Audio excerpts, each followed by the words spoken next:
disampaikan oleh hambanya, kita menaikkan pujian kita.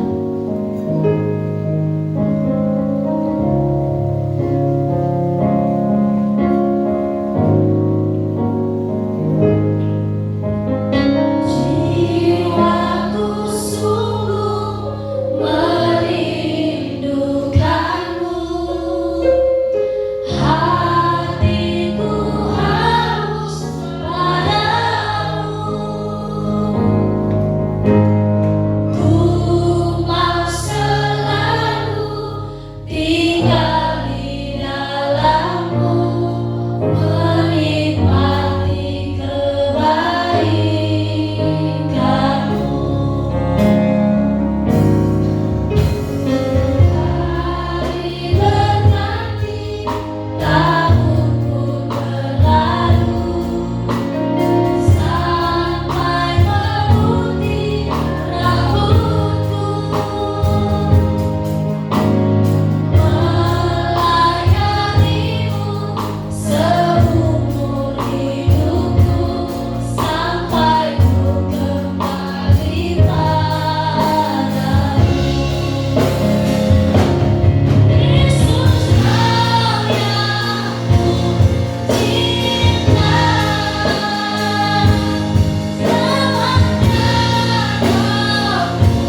Kini kami sambut firman Tuhan dengan hati yang siap. Haleluya. Amin. Shalom. Ya. Puji nama Tuhan. Kembali kita masuk di minggu pertama bulan Oktober. 2 bulan ke depan kita akan mengakhiri.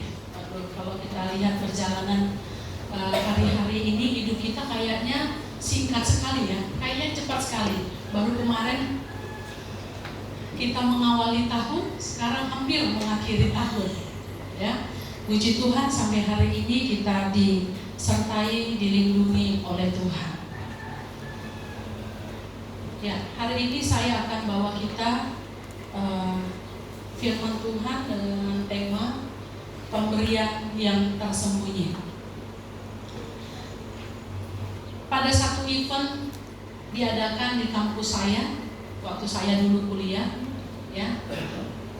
Jadi menjelang Natal ceritanya ya. Jadi bulan Oktober kita sudah diumumkan di chapel bahwa akan ada satu event ya untuk merayakan hari Natal.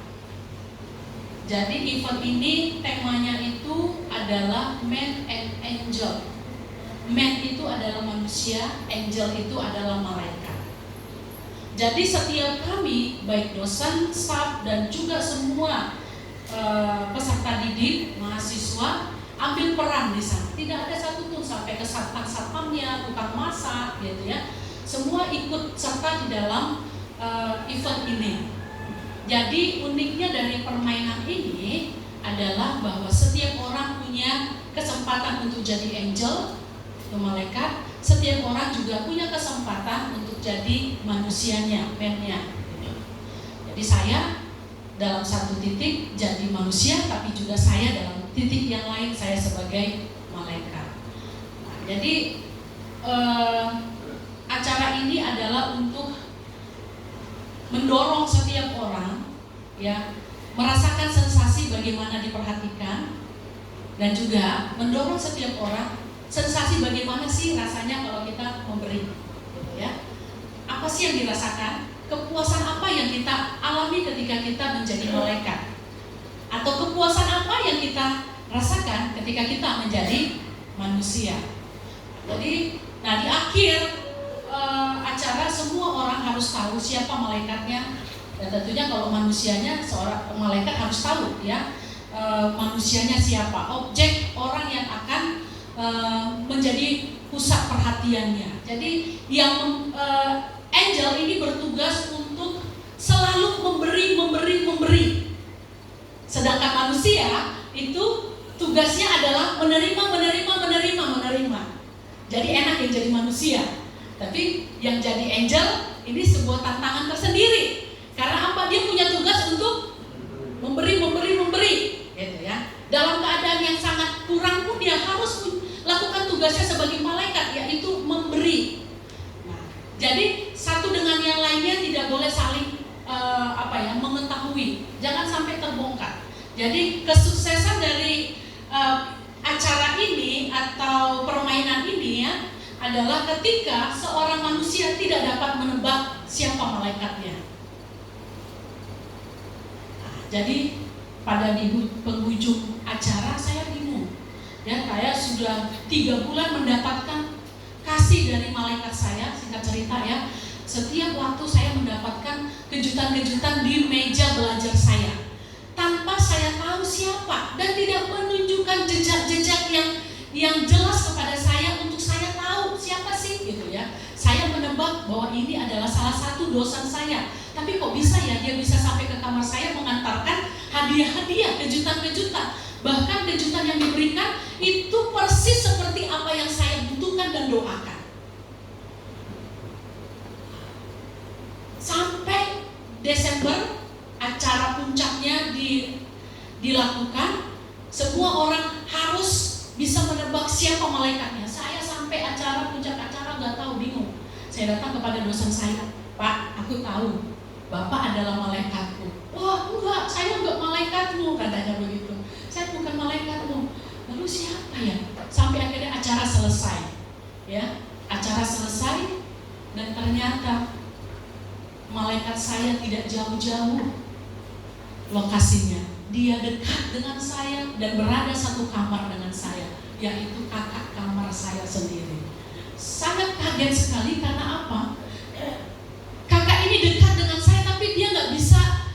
Dia sangat-sangat pintar menutupi, ya, jejak pemberiannya, sampai saya tidak bisa mengenal, tidak tahu bahwa orang yang sebenarnya selama ini menaruh kasih, memberi dan memberi terus kepada saya adalah kakak kamar saya sendiri. Pantesan aja dia tahu, karena kalau saya berdoa, karena saya juga curhat, aduh aku lagi butuh ini. Oh, pantesan dia menyesuaikan ya pemberiannya dengan apa yang saya butuhkan. Waktu itu saya ya dapat barang-barang sehubungan dengan kebutuhan pribadi. Saya nggak punya uang. Kadang-kala 1 bulan itu kalau ada uang di tangan 25 udah keren banget, ya. Jadi kadang saya nggak punya uang, sikat gigi sampai hanya tinggal berapa helai, saya tetap pakai itu. Bayangkan, ya, ketika saya cerita atau mungkin dia periksa tempat sabun saya di kamar mandi, nggak ada sabun, nggak ada odol, sikat gigi tinggal berapa helai, dan dia cek, oh ini kebutuhan.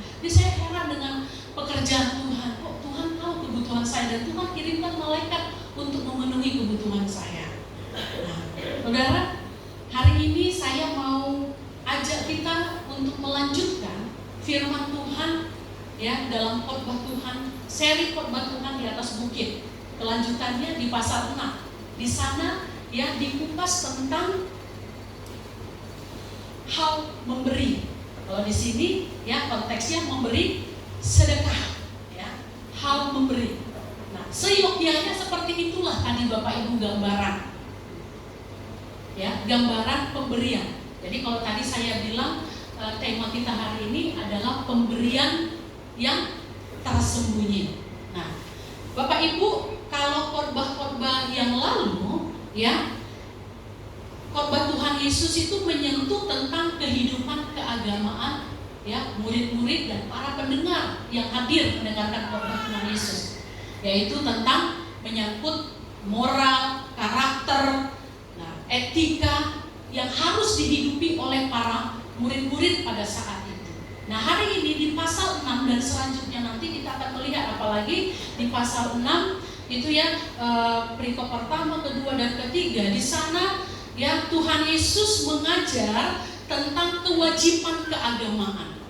Ya, tadi kehidupan keagamaan orang-orang Israel pada saat itu. Ya, pasalnya yang kelima. Di pasal ke-6 ini itu menyangkut tentang kewajiban keagamaan, yaitu tentang sedekah, tentang doa, dan juga tentang berpuasa. Nah, ini akan dibawakan nanti secara berseri lagi oleh pengkhotbah yang akan datang. Nah, hari ini Bapak Ibu kita mau fokus kepada poin yang pertama tentang kewajiban keagamaan yang berlaku. Sebenarnya kewajiban keagamaan di Israel ini ada begitu banyak, tapi Tuhan Yesus menyampaikan di sini ya beberapa hal saja yang harus ya diingat dilakukan oleh orang-orang Israel atau juga para murid-murid pada saat itu. Nah, Bapak Ibu yang dikasih oleh Tuhan, orang-orang Yahudi ini adalah orang-orang yang sangat-sangat disiplin dalam ritual-ritual agamawinya. Makanya Bapak Ibu tidak heran kalau kita melihat orang-orang Israel ini ya sangat-sangat begitu memperhatikan hal-hal yang berhubungan dengan kewajiban-kewajiban agamawi mereka. Mereka begitu militan. Nah, kalau kita melihat dalam contohnya waktu peristiwa Pentakosta ya dalam Kisah Para Rasul pasalnya yang kedua, orang-orang Israel yang berdiaspora, orang-orang Israel yang merantau ke berbagai tempat, belahan dunia, belahan kota, desa dan lain sebagainya. Ketika mereka tahu bahwa satu hari akan perayaan Pentakosta itu Bapak Ibu, mereka sebisa mungkin berusaha ya untuk hadir. Makanya kalau kita lihat Kisah Para Rasul ya pasal 2, peristiwa Pentakosta itu yang dari berbagai tempat orang itu berkumpul. Orang-orang Yahudi berkumpul untuk sebuah perayaan atau kewajiban agamawi mereka. Mereka hadir di sana. Mereka berani bayar harga, melakukan perjalanan bermil-mil jauhnya tanpa pikir-pikir untuk datang memenuhi kewajiban keagamaan mereka. Tentunya Bapak Ibu, ya, perjalanan yang mereka hadapi bukan seperti semaju sekarang ini. Kalau sekarang ya, kalau kita mau ke gereja kita gunakan mobil, ke gereja kita sekarang sudah menggunakan transportasi, misalnya sepeda motor, becak, ya, dan lain sebagainya. Jalanan juga sudah diaspal. Tapi Bapak Ibu bayangkan orang-orang zaman dahulu, ya, tentunya jalanan belum semaju sekarang ini, transportasinya pun belum secanggih sekarang ini. Tetapi Bapak Ibu, coba kita bayangkan bahwa mereka sangat militan dari tempat yang jauh. Mereka berani bayar harga untuk datang memenuhi kewajiban agama mereka. Tapi kita zaman sekarang ini udah ada kereta, udah ada mobil, udah ada becak. Kadang-kala saja pun masih punya alasan untuk tidak datang beribadah. Rumah di depan gereja pun bisa nggak ke gereja. Tapi Bapak Ibu, berbeda dengan orang-orang Yahudi. Orang-orang Yahudi ini adalah orang-orang yang sangat militan. Mereka sangat-sangat mementingkan, mendahulukan yang namanya kewajiban agamawi. Nah, Bapak Ibu, orang Yahudi yang telah disiplin dalam berbagai aturan agama tersebut, ya, dalam perikop ini, yaitu pasalnya yang ke-6, karena ini sedikit saya tidak usah membacanya lagi, Bapak Ibu bisa sedikit-sedikit curi waktu untuk membacanya, ya, karena tidak terlalu banyak.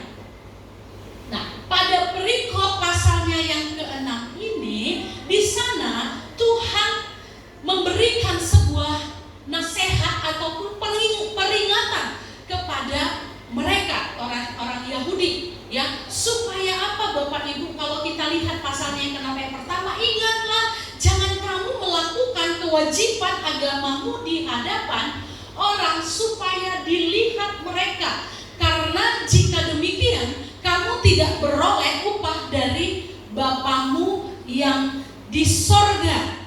Ya, dibuka dengan kata ingatlah, camkanlah.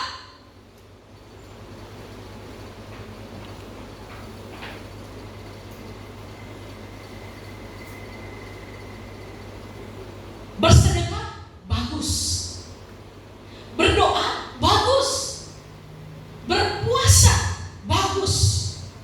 Dan ini sesuatu yang wajib hukumnya, mutlak harus dikerjakan oleh orang-orang Yahudi, oleh pengikut-pengikut Kristus pada saat itu. Ini harus, gak boleh berkurang sedikit pun, harus dilakukan. Tapi melalui ayat ini, Tuhan Yesus hendak memberikan sebuah catatan kepada setiap orang yang mendengar, bahkan kita hari ini yang mendengar firman Tuhan. Jangan sampai hal-hal yang bersifat agamawi ini, ya, kewajiban agamawi ini yang sudah baik, ya, kebiasaan yang sudah baik, aturan-aturan hukum yang sudah baik ini dinodai dengan maksud-maksud yang tidak murni, yang akan merusak nilai luhur daripada kewajiban agama tersebut. Jangan sampai, ya, ternodai, terkontaminasi dengan maksud-maksud yang busuk. Firman Tuhan bilang, jangan jadi hipokrit. Hipokrit itu apa? Hipokrit ini adalah, ya, bahasa sederhananya adalah munafik. Dan ini ditulis di dalam Alkitab sendiri. Tuhan Yesus sendiri mengungkapkan. Dan kata munafik ini, ya, menggunakan kata hipokrit. Kita jangan jadi orang-orang yang munafik seperti orang-orang Farisi maupun ahli-ahli Taurat. Nah, pada saat Tuhan Yesus mengungkapkan hal ini sebenarnya sedang menyindir orang-orang Farisi yang juga pada saat itu mendengarkan khotbah ini. Jangan seperti orang-orang munafik, orang-orang Farisi maupun para imam-imam yang tujuannya apa? Tujuannya supaya dilihat orang. Nah ini ya perkataan Tuhan Yesus pada ayat pertama ini ya. Kita melakukan semua kewajiban agama itu harus wajib hukumnya, tapi harus dengan tujuan yang tulus, murni, tanpa ada embel-embel yang lain. Dalam hal ini untuk mendapat pujian atau pengakuan dari orang lain, untuk dilihat orang.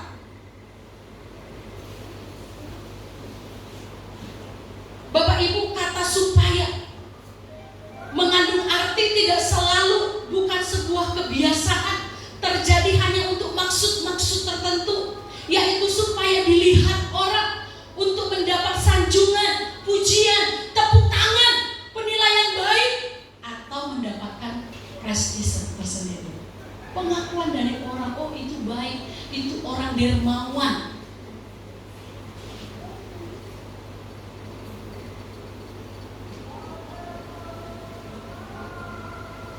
Bapak Ibu, kalau tujuan daripada semua kegiatan atau kewajiban agama yang kita lakukan, maksudnya untuk mendapat tepuk tangan, untuk mendapat pengakuan. Saudara, Tuhan Yesus bilang apa? Bukan sekadar kita disebut orang munafik, tapi juga dikatakan bahwa kita tidak mendapat upah apa-apa. Upah kita cukup sampai di tepuk tangan, tempik sorak orang-orang yang melihat kita, dan cukup sampai di situ saja. Tidak ada upah lain yang tentunya kalau itu datangnya dari Tuhan lebih luar biasa lagi upahnya. Nah, jadi Bapak Ibu, ayat pertama ini sedang mengingatkan kita, bersedekah bagus, lakukan terus, tingkatkan. Berdoa terus, tapi jangan pamer-pamer. Jangan seperti orang Farisi katanya, supaya dilihat aku orang yang saleh berdoa. Ya, di pinggir jalan berdoa, di sudut-sudut gang berdoa, nanti orang kira gila. Berpuasa sebentar-sebentar meludah, ya. Kita kalau lihat orang puasa kadang-kadang jengah ya, untuk menunjukkan kepada orang lain gitu. Iya, aku sedang berpuasa nih. Dibuatnya mukanya murung-murung, yang tadinya pakai lipstik nggak pakai lipstik supaya kelihatan bahwa dia sedang berpuasa. Nggak usah, itu maksudnya Tuhan. Nggak usah. Tujuan kewajiban agamawi itu bukan untuk dilihat orang, supaya dilihat orang, supaya dinilai orang. Hendaklah kewajiban agama itu adalah personal kita kepada Tuhan. Tuhan yang melihat, Tuhan yang memandang kita, dan Tuhan yang memberi penilaian kepada kita.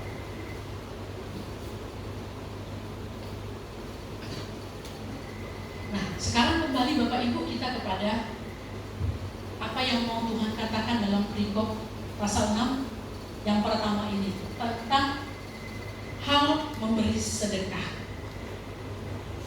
Bagaimana seharusnya orang Kristen melakukan kewajiban agamawinya secara benar, sesuai dengan firman Tuhan yang kita baca hari ini. Ayat 2 saya membaca saja sampai ayat 4, demikian. Jadi apabila engkau memberi sedekah, janganlah engkau mencanangkan hal itu seperti yang dilakukan orang munafik di rumah-rumah ibadat dan di lorong-lorong, supaya mereka dipuji orang. Aku berkata kepadamu, sesungguhnya mereka sudah mendapat upahnya. Tetapi jika kau memberi sedekah, janganlah diketahui tangan kirimu apa yang diperbuat tangan kananmu. Hendaklah sedekahmu itu diberikan dengan tersembunyi, maka Bapamu yang melihat yang tersembunyi akan beberapa ayat yang kita baca ini, di sana kita bisa melihat ya apa pengajaran Tuhan, bagaimana pengajaran Tuhan berkenaan dengan hal memberi sedekah. Seharusnya orang-orang Kristen, orang-orang percaya itu ketika memberi sedekah itu seperti apa? Yang pertama Bapak Ibu, setiap orang percaya harus gemar menolong dan bersedekah terus menerus. Setiap orang percaya harus gemar menolong dan bersedekah secara terus menerus. Bapak Ibu perlu dipahami bahwa konteks pendengar pada saat itu adalah orang-orang Yahudi yang notabene mereka sangat-sangat disiplin dengan ajaran agamawi mereka. Nah, sehingga Bapak Ibu, ya bersedekah ini bukanlah sesuatu yang asing bagi mereka. Bersedekah ini bukanlah sesuatu yang bagi mereka itu biasa. Tapi bersedekah adalah sebuah kegiatan rutinitas. Kegiatan yang berlangsung secara berulang-ulang. Nah, ketika Tuhan Yesus bicara tentang hal memberi sedekah kepada mereka, ini bukan lagi sesuatu yang berat bagi mereka untuk lakukan, sebab ini sudah menjadi sebuah habit. Ingat, yang saya katakan tadi, orang Yahudi ini sangat disiplin, sangat militan dalam melakukan kewajiban agama. Nah, jadi Bapak Ibu, itu sebabnya kalau kita lihat pada perikop ini yang disampaikan oleh Tuhan Yesus bukan lagi bicara apakah perlu memberikan sedekah atau persembahan. Bukan itu yang dibahas.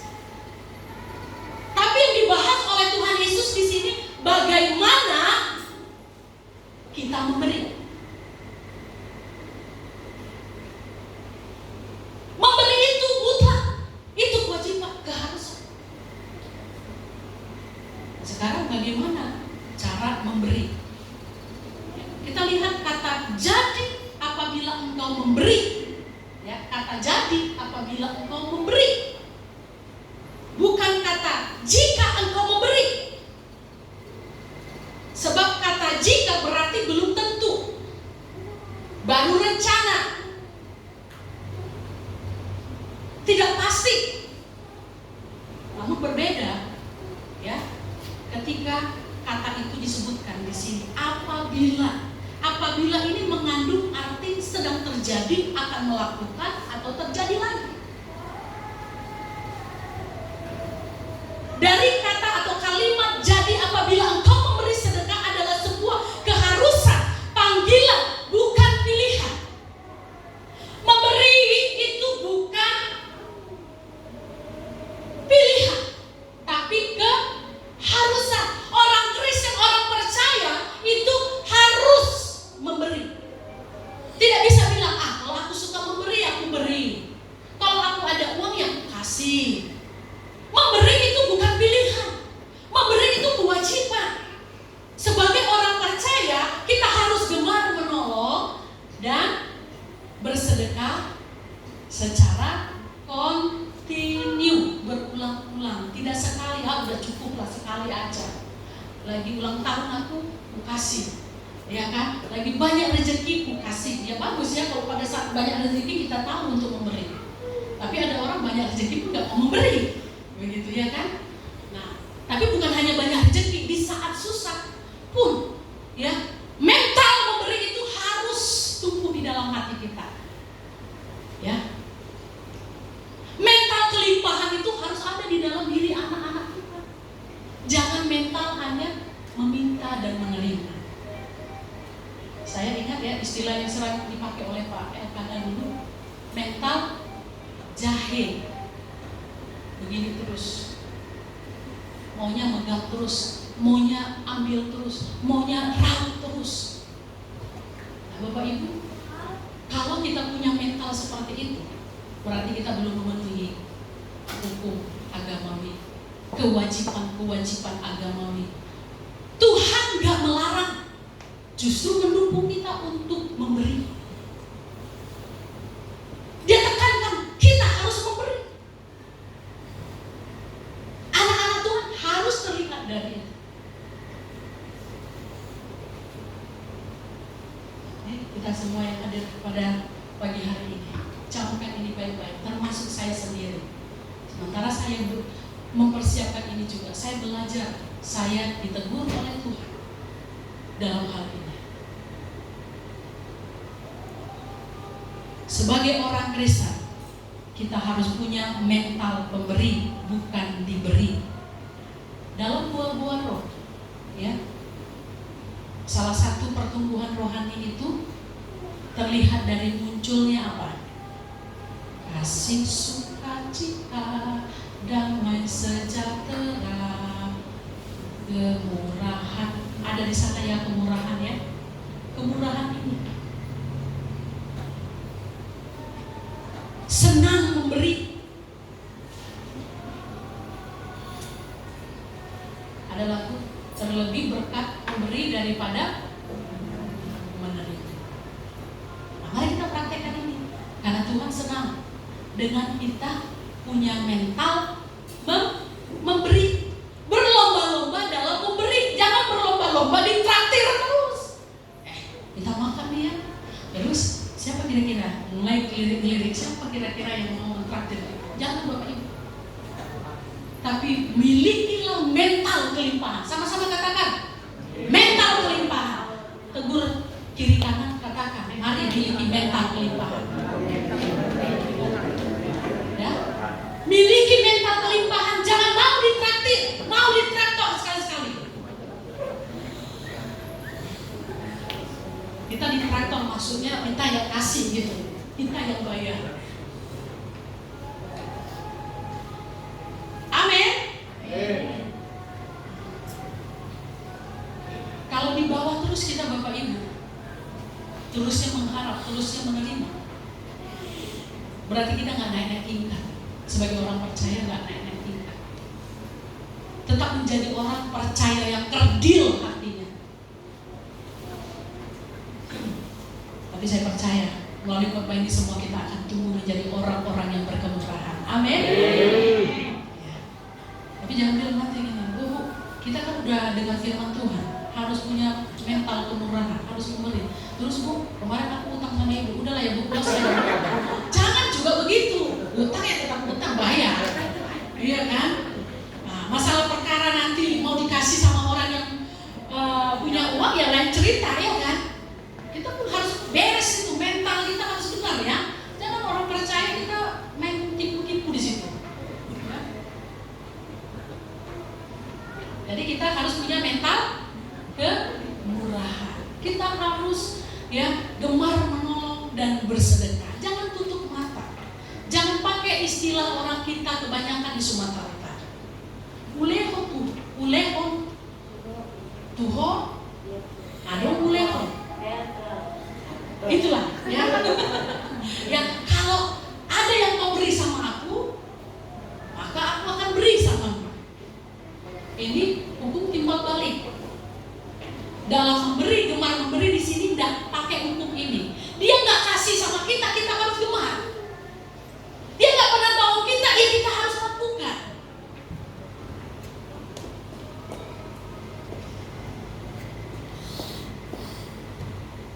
Dia nggak datang ke pesta, ngapain aku datang ke pestanya? Waktu aku sakit, nggak ada dia datang kunjungi aku. Sekarang dia mati, aku pun nggak mau datang kunjungi dia. Jangan Bapak Ibu ya. Maksud daripada firman Tuhan hari ini, ya memberi di sini tanpa melihat-lihat dia dulu kasih aku apa enggak, dia dulu tolong aku apa enggak. Ya, setiap orang harus gemar menolong dan bersedekah. Ya, setiap waktu pada saat dia tergerak untuk memberi, lakukanlah. Terlebih berkat memberi daripada menerima. Ya, itu yang pertama. Yang kedua, apa yang diajarkan dari perikop ini. Yang kedua, bersedekah jangan jadikan ajang show off. Apa itu show off? Shower, mandi ya? Enggak. Ya, show off itu adalah ajang pamer. Ya, ayat 2 dan 3 di sana dikatakan. Ya, jangan pamer, bersedekah jangan jadikan ajang pamer, show off. Kata jangan mencanangkan berarti membunyikan canang atau gong kecil sebagai tanda ada pengumuman, pernyataan atau pertunjukan teater.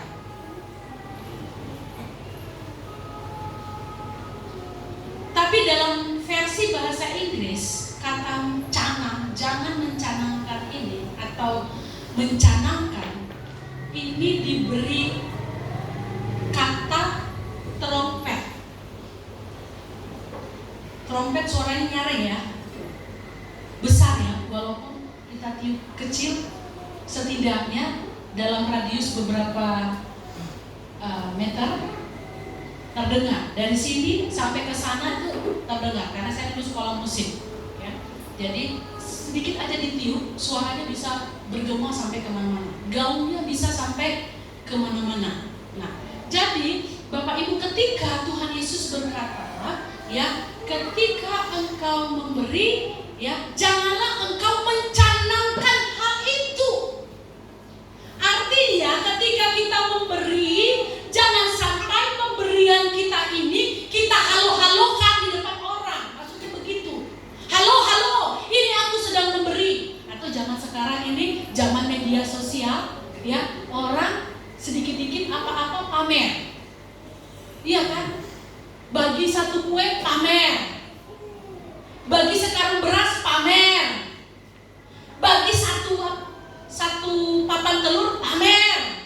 Apalagi zaman pandemi ini, semua orang berlomba-lomba memberi, tapi pemberiannya dipamer pamerin. Dipamer-pamerin sih sebenarnya bukan gini ya. Susah kita mau saklek dengan hal ini. Karena ada bagian firman Tuhan lain mengatakan bahwa hendaklah kebaikan hatimu diketahui semua orang, dilihat semua orang. Kebaikan itu perlu. Tapi Bapak Ibu kembali lagi kepada arti daripada memberi. Katakan oleh firman Tuhan yang tujuannya jangan pamer. Nah, kalau kita fotokan pemberian kita untuk tujuan pamer, ini yang salah. Ini yang disebut dengan show off. Tapi kalau kita ya upload misalnya aksi sosial yang kita lakukan, pemberian yang kita lakukan, sedekah yang kita lakukan ini untuk tujuan supaya orang lain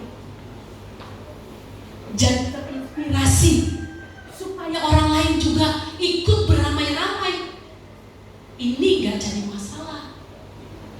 Jadi letak dari kata jangan mencanangkan ini bukan berarti kita gak boleh tunjukkan, tetapi lebih kepada apa Bapak Ibu? Maksud daripada pemberian itu.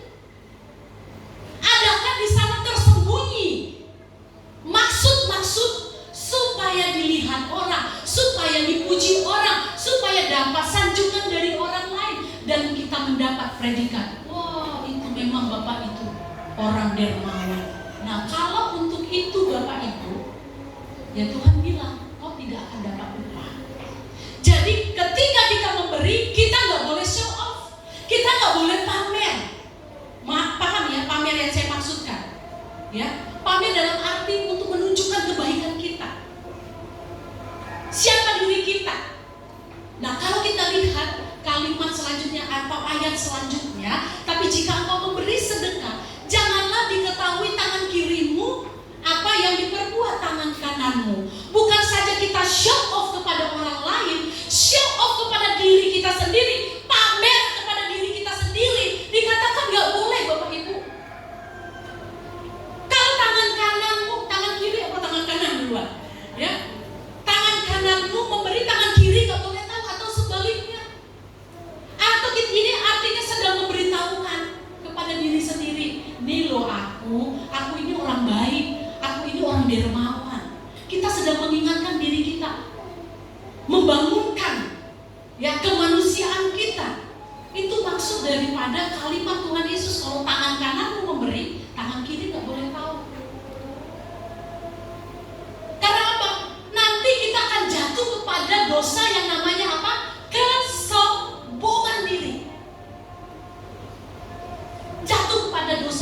kesombongan diri.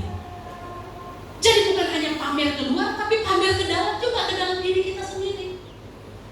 Kita ini lemah Bapak Ibu, dipuji sedikit gak bisa, langsung besar kepalanya, langsung besar hatinya. Nah Tuhan bilang, kalau tangan kananmu memberi, tangan kiri gak usah. Artinya kita gak usah bilang kepada diri kita sendiri, gak usah ingatkan diri kita sendiri, kamu ini orang baik loh, kamu ini dermawan. Gak usah. Saya sangat ingat dengan Ibu Markeli, Bu Ida, jangan lama-lama menikmati sanjungan. Ibarat setangkai bunga, ketika kita melakukan kebaikan, ya, kita diberikan setangkai bunga. Nah, ketika kita diberikan setangkai bunga, jangan lama-lama hirup aroma bunga itu. Tapi segeralah kita hirup sedikit, langsung serahkan kepada yang empunya bunga tersebut, keharuman tersebut. Artinya apa Bapak Ibu? Bahwa ketika ya kita memberi, jangan ingatkan diri kita, itu maksudnya. Jangan sampai hati kita, jiwa kita, pikiran kita tersentak, oh ya aku udah jadi orang baik. Karena ketika kita berkata kita orang baik, kita sudah mencuri kemuliaan Tuhan. Yang harusnya itu miliknya siapa? Miliknya Tuhan. Segera kita kembalikan supaya kita tidak menjadi orang yang sombong. Amin. Ini Bapak Ibu pengajaran dari Tuhan Yesus berkenaan tentang memberi sedekah. Ya.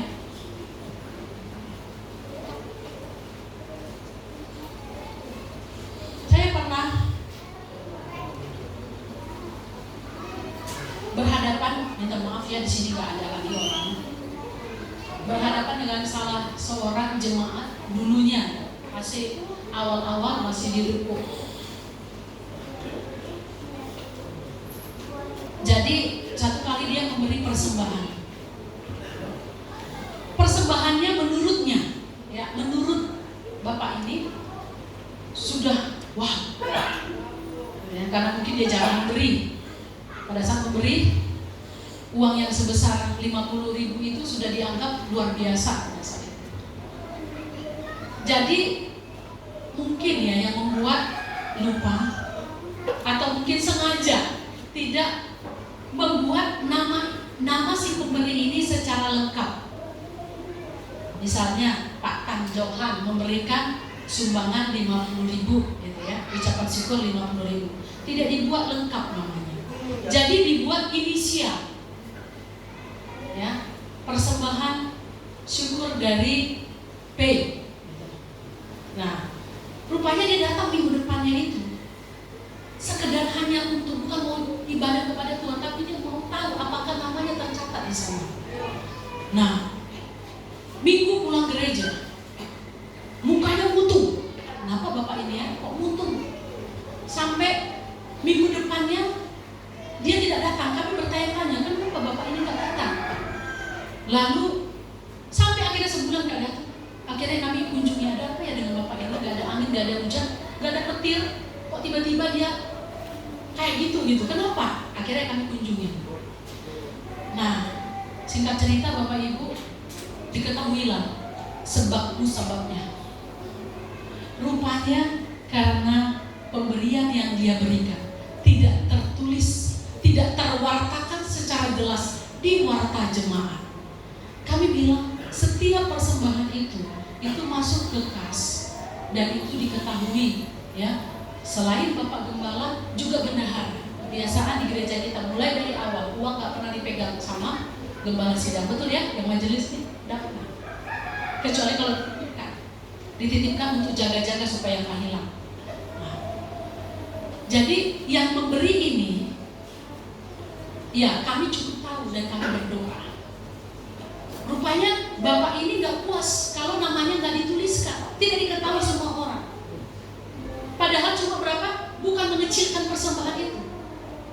Tapi kita berpikir ada orang yang kasih bahkan berjuta-juta, nggak ribut, tapi ini 50.000, ributnya sampai berbulan-bulan nggak datang ke gereja. Bapak Ibu jangan sampai mental seperti ini. Ya hal-hal seperti ini ada di jemaat kita.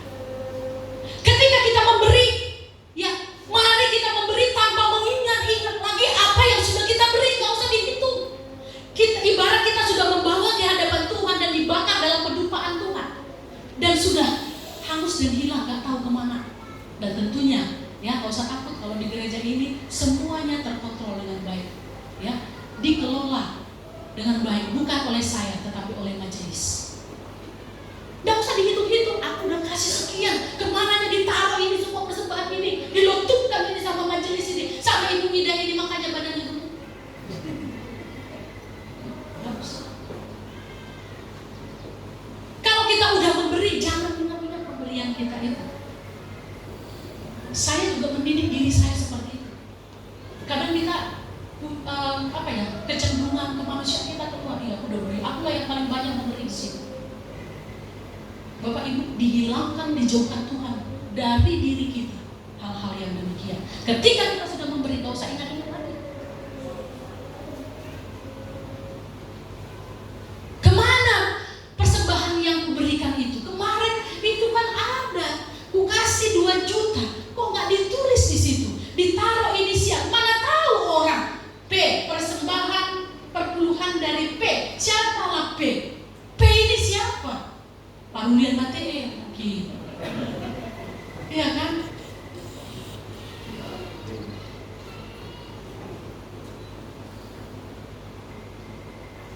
Pak Manurung mungkin. Nah, kita mulai menebak-nebak. Bapak Ibu, ini yang mau ditegaskan oleh Tuhan Yesus berkenaan dengan memberi. Apakah memberi sedekah, apakah memberi persembahan ke rumah Tuhan, atau memberi bantuan-bantuan lainnya. Ya bukan berarti Bapak Ibu nanti, Ibu Ida sudah sampaikan firman Tuhan, kalau kita memberi jangan show off, jangan pamer. Oh udahlah, nanti jam 12 malam aku datang, ketika semua orang sudah terlelap tidur, aku datang seperti sinterklas, letakkan di sana beras sekarang. Enggak juga seperti itu. Nanti datang mengendus-endus begini, datang nanti hansip, ya kita kena tangkap. Oh ini ada maling datang begini. Tadinya maksudnya baik, jadi masalah. Bukan berarti kita harus jam 12 malam dulu baru datang kasih bantuan. Enggak. Di sini nggak bicara tentang waktu, tempat dan lain sebagainya. Yang dimaksud oleh Tuhan di sini bagaimana ketika kita memberi itu bukan maksudnya untuk pamer. Paham? Jangan pamer. Ada juga orang yang kasih persembahan ini. Nah, ini saya pamer nggak apa-apa. Tapi bukan maksud untuk apa Bapak Ibu. Ya, kalau jam sekarang 20.000, tapi sebenarnya ini terlalu sedikit dibandingkan berkat Tuhan. Ya, kasih 20.000 udah besar mungkin bagi kita. Jadi waktu kita kasih persembahan, kita ambil dari dompet kita taruh begini. Ini sudah pamer. Oh, ibu itu kasih persembahan banyak, dia hebat. Sebisa mungkin ya kita tidak boleh menunjukkan. Tapi kalau tidak terelakkan lagi bahwa orang mengetahui perbuatan baik kita, tidak jadi masalah. Asal tidak ada niat pamer di sana.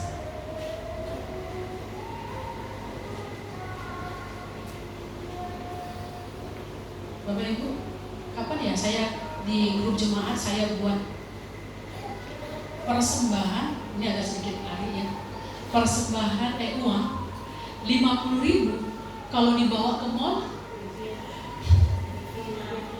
terlihat sedikit, terasa sedikit, tapi ketika kita bawa ke gereja 50.000 ini seakan-akan besarnya minta ampun. Kita sudah merasa menjadi orang yang sangat dermawan ketika kita bawa uang 50.000 ke gereja. Nah, itu sebabnya kadang-kala kita nggak mau ketinggalan momen. Kalau sudah memberi dalam jumlah yang banyak, kita mau orang lain tahu kita memberi. Orang lain ingin kita dipuji. Kita ingin orang lain memuji kita karena perbuatan baik. Bapak Ibu, firman Tuhan hari ini datang kepada kita. Jangan show off, jangan pamer. Ketika kita mulai memberi, ketika kita digerakkan oleh Tuhan memberi, maksudnya bukan untuk pamer, tapi maksudnya bagaimana Tuhan dipermuliakan. Kalaupun terlihat oleh orang lain, disengaja untuk memperlihatkan, ya. Ingat di zaman sekarang ini kita kan orang yang memberi inspirasi. Kadang-kadang kita untuk melakukan yang baik itu harus ada dulu orang-orang lain yang menunjukkan, baru kita tergerak, ya begitu ya. Mungkin kita hari ini zaman sekarang kita harus lakukan itu, tetapi jaga hati baik-baik, jangan sampai lari daripada maksud daripada Tuhan, ya, untuk kemuliaan kita, untuk nama baik kita, untuk pujian bagi kita, tapi semua untuk kemuliaan bagi nama Tuhan. Jadi khotbah hari ini, mari kita gemar memberi, ya, terus memberi, jangan pernah berhenti memberi, jangan batasi diri kita. Aku orang miskin, nggak bisa memberi. Pemberian tidak selalu bicara tentang materi, tapi pemberian itu bicara tentang banyak hal. Ya, mari kita gemar memberi sedekah, walaupun mungkin jumlahnya kecil. Ya, tapi ketika kita memberi, ingatlah motivasi memberi adalah untuk memuliakan Tuhan, bukan show off, pamer kepada orang lain. Apalagi kita menggunakan, ya, mengambil nama baik, padahal itu bukan kita yang berbuat. Kita hanya menjadi saluran berkat. Banyak Bapak Ibu, saya kadang-kadang jengah dengan orang yang show off di Facebook, di media sosial, ya, seakan dia yang menjadi donatur di situ, padahal bukan. Dia hanya penyalur donatur. Tapi kemuliaan sudah dia kecap, sudah dia nikmati, sudah dia cicip. Bagi orang-orang seperti itu, firman Tuhan katakan munafik dan terkutuk, dan tidak ada upah apapun yang dapat kita terima sebagai orang yang mencuri kemuliaan Tuhan. Mari Bapak Ibu, mari gemar memberi, tapi ketika memberi jangan show off. Mari kita berdoa. Bapa, kami bersyukur untuk hari ini Engkau menegur kami, mengingatkan kami bahwa seharusnya kami sebagai orang-orang percaya, kami harus punya mental kelimpahan, di mana kami selalu punya kerinduan untuk memberkati orang lain, untuk memberi. Sebab itu Tuhan, tolonglah kami jikalau kami masih ada kelemahan di bagian ini. Dan ketika kami digerakkan oleh Tuhan untuk melakukan firman-Mu, kami digerakkan untuk memberi, maka biarlah Kau jaga hati kami, supaya hati kami tidak tergoda untuk memamerkan kebaikan itu. Bahkan bukan hanya kepada orang lain, bahkan kepada diri kami sendiri pun kami tidak punya celah untuk bisa menunjukkannya, supaya kami tidak menjadi orang yang sombong. Dan saat ini biarlah kami sungguh-sungguh Tuhan belajar dari apa yang Engkau sampaikan kepada kami, seperti apa yang Tuhan sudah beri kepada kami. Engkau mati di atas kayu salib, Engkau melimpahkan segala berkat dari sorga supaya kami memiliki sorga. Terima kasih Tuhan, Engkau melakukannya bukan supaya dilihat, bukan supaya menunjukkan bahwa Engkau adalah orang pribadi yang hebat, tapi semata-mata semua karena Engkau ingin menunjukkan kasih-Mu kepada kami. Biarlah hal yang demikian juga Tuhan terjadi dalam hidup keseharian kami. Tolonglah kami Tuhan, anak-anak-Mu, untuk bisa melakukan firman Tuhan yang kami dengarkan hari ini. Bukan hanya yang mendengarkan, bahkan hamba-Mu yang menyampaikan juga. Terpujilah nama Tuhan, kami berdoa bersyukur. Amin.